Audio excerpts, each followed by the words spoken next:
지역 인구 증가가 사회적 복잡성과 국가 형성에 미친 영향. 그렇다면 중앙 집권화가 이루어지지 않았던 혈연 중심의 소규모 사회들은 무슨 이유로 대부분의 구성원 간에 서로 가까운 관계가 없고 중앙 집권화가 이루어진 대규모 사회로 발전하게 되었을까? 지금까지 무리해서 국가로 변형되는 과정을 살펴보았으니 이제부터는 무엇 때문에 각각의 사회가 그처럼 변형되어 갈 수밖에 없었는지 알아보기로 하자. 역사를 살펴보면 독립적으로 발생한 국가들이 많았다. 문화인류학자들은 원생적이라는 용어를 사용하는데 당시 그 주변에는 기존 국가가 없었다는 뜻이다. 원생 국가는 오스트레일리아와 북아메리카를 제외한 모든 대륙에서 적어도 한 번 이상 또는 여러 번 탄생했다. 선사시대에 국가가 들어선 지역은 메소포타미아, 북중국, 나일강 및 인더스강 유역, 중앙아메리카, 안데스, 서아프리카 등이었다. 그리고 유럽 국가들이 접촉했던 마다가스카르, 하와이, 타히티, 그리고 아프리카와 여러 지역의 원주민 국가들은 겨우 지난 300년 사이에 추장사회로부터 탄생한 국가들이었다. 원생적으로 발생한 추장사회는 국가의 경우보다 훨씬 더 많았다. 앞서 언급한 모든 지역과 함께 북아메리카 서북부의 태평양 연안 및 동남부 아마존 폴리네시아, 사하라 이남 아프리카 등에서도 추장사회가 탄생했다. 복잡한 사회가 발생했던 이 같은 지역들은 인간사회의 발전 과정을 이해하는 데 좋은 자료가 된다. 국가기원이라는 문제에 도전한 수많은 이론 중에서 가장 단순한 이론은 해결해야 할 문제 따위는 존재하지 않는다고 주장하는 것이다. 아리스토텔레스는 국가야말로 인간사회의 자연스러운 상태일 뿐이므로 따로 설명이 필요 없다고 생각했다. 그의 실수는 충분히 이해할 만하다. 당시 그가 잘 알고 있던 BC 4세기의 그리스 사회는 모두 국가였기 때문이다. 그러나 지금의 우리는 1492년까지만 하더라도 세계의 많은 지역이 그때까지도 여전히 추장사회나 부족 또는 무리사회로 조직되어 있었다는 사실을 알고 있기 때문에 국가 형성에 대해서는 설명이 필요하다.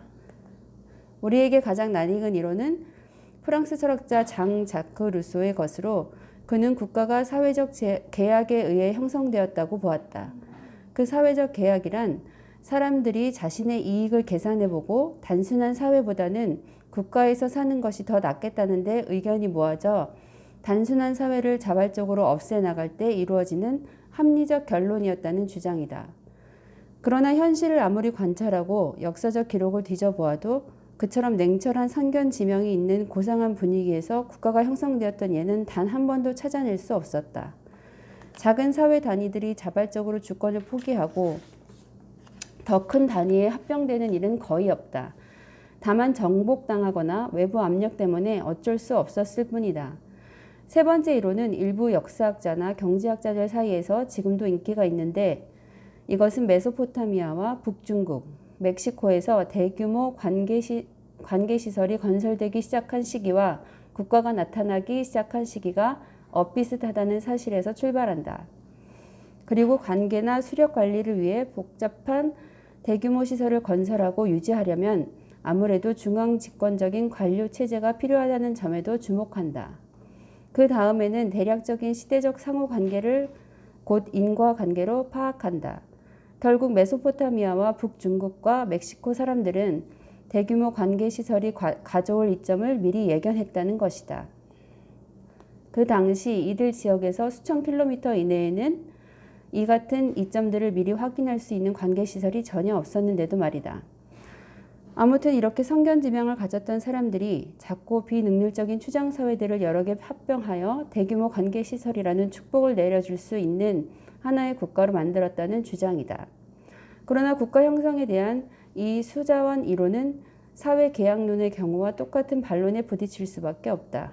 구체적으로 말해서 이 이론은 복잡한 사회로 발전되는 과정에서 최종 단계만을 거론하고 있다.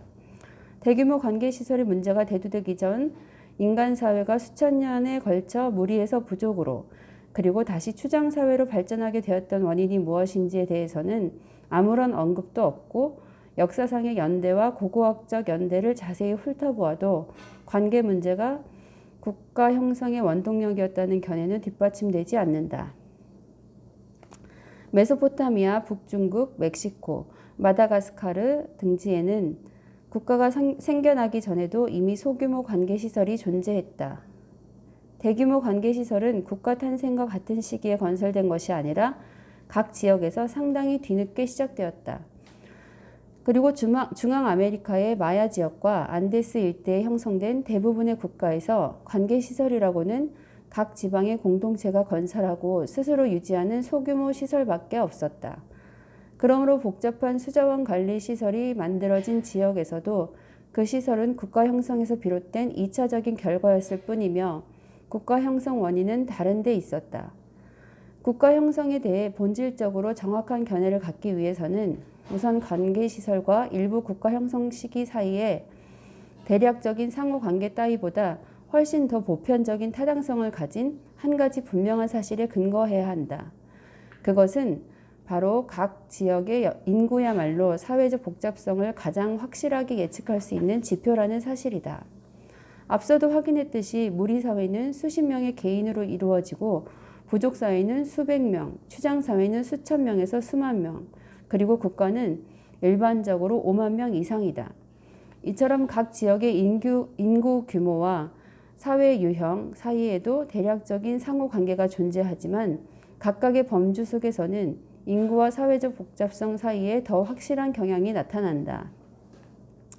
예를 들자면 추장사회 중에서도 인구가 많을수록 더 중앙집권적이고 계층화가 심하고 더 복잡하다.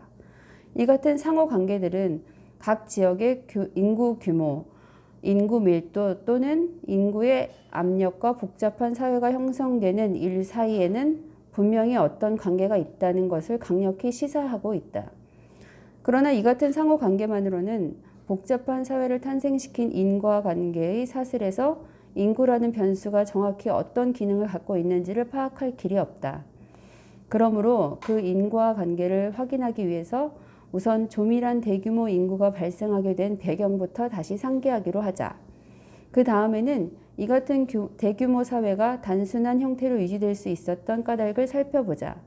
그리고 그것을 바탕으로 어째서 지역 인구가 증가할수록 단순했던 사회가 점점 복잡해지는지를 확인해 보는 것이다. 집약적 식량 생산과 사회의 복잡성은 상호 자극 관계. 앞서 우리는 대규모 인구 또는 조밀한 인구가 발생하기 위해서는 반드시 식량 생산이라는 조건이 충족되거나 적어도 수립채집의 생산성이 각별히 높은 지역이라는 조건이 충족되어야 한다는 것을 확인했다. 일부 생산적인 수렵채집민 사회는 추장사회의 조직 수준에 도달하기도 했지만 국가의 수준에까지는 이르지 못했다. 그러므로 모든 국가는 식량 생산을 통해 국민들을 먹여 살린다. 이 사실과 바로 앞서 언급했던 각 지역의 인구 규모와 사회적 복잡성 사이의 상호관계, 결국 그 두 가지 때문에 그동안 식량 생산과 인구 변수와 사회적 복잡성 사이의 관계를 놓고 닭이 먼저냐 달걀이 먼저냐 하는 논쟁이 오랫동안 계속되었던 것이다. 과연 집약적 식량 생산이 원인이 되어 인구 성장을 촉발시키고 결국 복잡한 사회를 탄생시켰던 것일까? 아니면 대규모 인구와 복잡한 사회가 원인이 되어 식량 생산을 강화하게 되었을까? 그러나 이처럼 질문의 형태를 이것이냐 아니면 저것이냐 하는 식으로 만들게 되면 문제의 핵심을 놓칠 수밖에 없다. 집약적 식량 생산과 사회적 복잡성은 자가촉매 작용에 의해 서로 자극하는 관계다.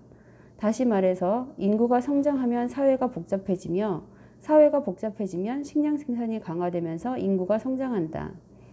복잡한 중앙집권적 사회는 관계시설을 비롯한 공공토목공사, 더 나은 농기구를 만들 수 있는 각종 금속 수입을 비롯한 장거리 교역, 그리고 각종 경제적 전문가들의 활동을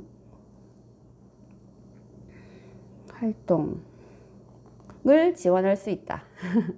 중앙집권적 사회가 가진 이와 같은 이점 때문에 식량 생산은 점점 더 강화되었다. 따라서 인구도 계속해서 성장할 수밖에 없었다.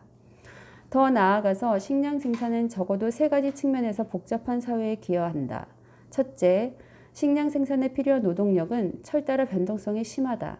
일단 수확한 식량을 저장한 뒤에는 중앙집권적인 정치적 권위체가 농경민의 노동력을 이용할 수 있다. 그리하여 국가의 힘을 과시하기 위한 공공토목공사 또는 더 많은 사람들을 먹여 살리기 위한 공공토목공사를 벌이거나 정복전쟁을 일으켜 더 큰 국가를 이룩할 수 있다. 둘째, 식량 생산이 잘 이루어지면 잉여 식량을 비축할 수 있게 되고 결과적으로 경제적 전문화와 사회적 계층화가 가능해진다. 잉여 식량은 추장과 관료를 비롯한 엘리트 계급, 필경사와 기능인 등 식량을 생산하지 않는 전문가들, 공공토목공사에 동원된 농경민 등등 복잡한 사회에 존재하는 온갖 부류의 사람들을 먹여 살린다. 마지막으로 식량 생산은 사람들이 정주형 생활을 채택할 수 있도록 또는 그럴 수밖에 없도록 만든다. 정주형 생활은 사람들이 소유물을 축적하고 정교한 기술이나 기능을 발전시키고 공공토목공사를 일으키는 데 반드시 필요한 선행 조건이다. 이처럼 주거가 일정하다는 것은 복잡한 사회에서 매우 중요한 일이다. 선교사들이나 정부가 뉴기니 또는 아마존에서 그때까지 접촉이 없었던 유랑형 부족이나 무리와 처음 접촉할 때마다 보편적으로 두 가지 당면한 목표를 세우고 접근하는 것도 그 때문이다. 또한 첫 번째 목표는 당연히 그 유랑민들을 비폭력화하는 것이다. 즉 선교사나 관료 또는 서로를 죽이지 않도록 설득한다. 또 하나의 목표는 유랑민들이 촌락에 정착하도록 유도하는 것이다. 그렇게 해야만 선교사와 관료들이 그 유랑민들을 찾아낼 수 있고 그들에게 의료 혜택이나 학교 등을 제공할 수 있으며 궁극적으로 그들을 개종해 통제할 수 있기 때문이다.